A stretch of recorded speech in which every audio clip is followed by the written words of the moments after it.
Y seguimos en Alfil TV. Felipe, tenemos al consultor político de la jornada conectado vía Zoom. Lo tenemos a Cristian Boutier para reflexionar principalmente en primera instancia con respecto a las próximas elecciones del 25 de junio. Faltan tan solo 9 días para esta contienda electoral. ¿Lo saludamos? Así es. Cristian, ¿qué tal? ¿Cómo te va? ¿Cómo están? ¿Cómo andan todos? Bueno, ¿qué números manejas, Cristian, para este 25 de junio? Bueno, ahora vemos una diferencia de Martín Zardora de 8 puntos en el último informe. Esperamos hacer uno a días de la elección para ver si hay un corrimiento de tendencia, aunque venimos midiendo periódicamente, con lo cual en ningún momento vimos un quiebre de tendencia. Sí vimos un achicamiento de la diferencia. Teníamos hace 20 días 13 puntos de diferencia, hoy son 8, pero en los diferentes últimos estudios no vimos evolución. Claramente lo que observamos es que a Luis Juez le va a ser muy difícil superar los 40 puntos y a Martín Zardora nunca lo vemos por debajo de los 42, con lo cual puede achicarse, puede estirarse, pero nunca un quiebre de tendencia. Nunca el segundo va a ser primero ni el primero va a ser segundo. Por lo menos es hasta los informes que tenemos hoy en día. Vamos en el último que quede para, pero no creo que se achique esa diferencia en tan pocos días, ¿no? Cristian, en estos informes, ¿qué volumen de indecisos hay? Alguien me hizo en algún momento el razonamiento de que al haber iniciado el cronograma electoral por el interior, existió en el interior antes un clima electoral y por lo tanto ya en el interior hay gente que ya tiene definido su voto en la instancia provincial, en cambio en capital hay muchos indecisos y ese sería el motivo por el cual Juez va a venir a hacer su sprint final de campaña en la capital. ¿A vos los números te dicen algo parecido? Nosotros llegamos con un 7-8% de indecisos, de los cuales cuando proyectamos una porción, porque nosotros catalogamos dos tipos de indecisos, el indeciso blando y el indeciso duro. ¿El blando cuál es? El que te dice que no sabe quién vota, pero vos le haces una repregunta y te va definiendo lo que no votaría, con lo cual te va orientando hacia dónde puede virar ese elector. Y tenés el indeciso duro, que le preguntas, le haces la repregunta y te dice no sé, y te voto en blanco porque no sé o no voy a ir a votar. Con lo cual está claro que esa persona que tiene una mínima intención de ir a votar, pero claramente no lo sabe, y bueno, hoy ese indeciso duro está rondando entre los 5 y 6 puntos a nivel provincial. No vemos una gran diferencia entre el interior y la capital. Vemos claramente de que ya tenemos por lo menos más del 90% de los electores que han definido su voto, y por eso mismo no vemos un quiebre de tendencia. Cristian, este ensayo Schiaretti-Larreta, ¿qué implicancias le dio a Schiaretti y qué implicancias le dio a Juez? ¿Qué crees? Bueno, a Schiaretti no lo movió. Schiaretti sigue siendo el candidato más votado en términos individuales para la presidencia. A Zardora no lo movió, a Larreta sí lo movió y a Juez sí lo movió.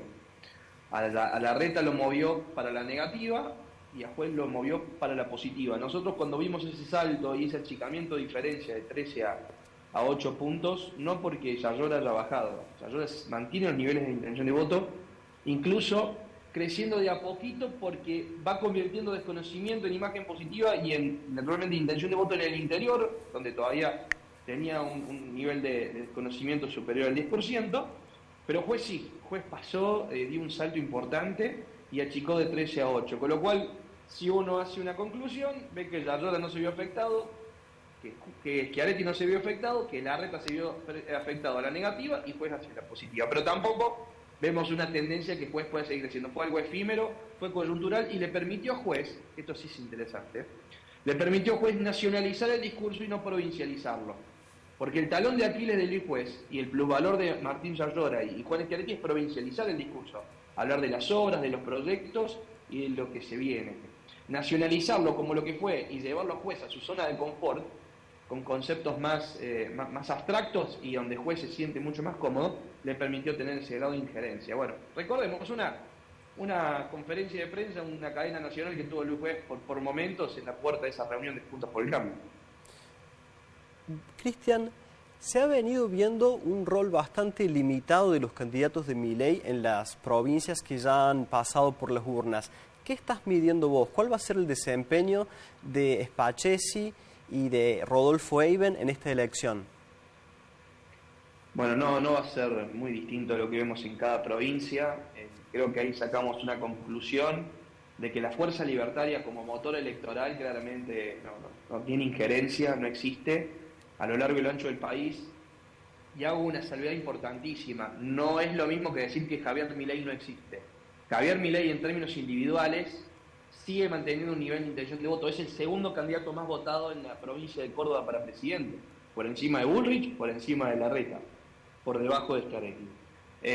Pero por eso mismo aclaro esto, porque me parece que sería un error auditarlo electoralmente a Milei cuando todavía la cara de Milei no ha estado en las boletas. El 13 de agosto a la noche veremos claramente si Milei, que es una candidatura absolutamente personalista, puede afectar lo que hoy indican las encuestas de su intención de voto. Pero hablo de la fuerza electoral libertaria, que es más una militancia de redes sociales que del terreno. Y en términos individuales, nosotros tenemos tanto la sumatoria de Eiben, Spassesi está dando 4 puntos aproximadamente, con una diferencia a favor de Spassesi por sobre Eiben. Cristian, ¿qué crees que va a ocurrir en estos próximos días, en esta cuenta regresiva? ¿Se va a polarizar aún más la elección entre las fuerzas más convocantes, Hacemos Unidos por Córdoba y Juntos por el Cambio? ¿O crees que van a aparecer tal vez otros jugadores, pienso Alessandri, Elorrio, los candidatos de Milei, con algún tipo de incidencia? ¿Cómo lo proyectas? No. El camino hacia la polarización, son los principales candidatos, son los que representan las causas, la continuidad y el cambio. Con lo cual me parece que hay más posibilidad de que siga polarizando.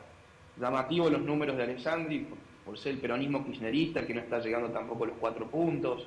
Ese es un mensaje que no es muy distinto a lo que pasaba en 2019. Lo que pasa es que en 2019 bajaron la candidatura, y en un contexto distinto.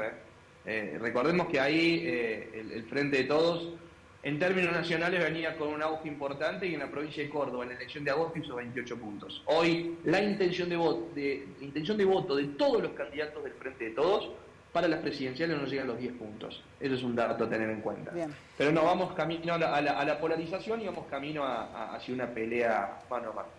Cristian, ¿y qué números tenés de la elección en Capital?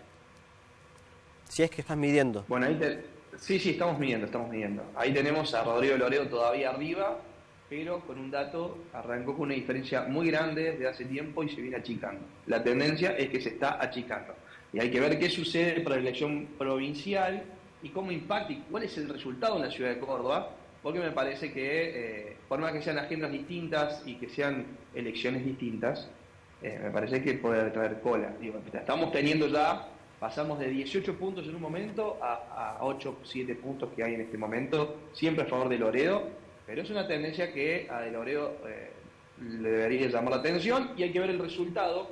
Nosotros la diferencia que estamos teniendo en Capital es aproximadamente 15 puntos a favor de Yayora, con lo cual es un antecedente que puede impactar. ¿La elección provincial puede arrastrar?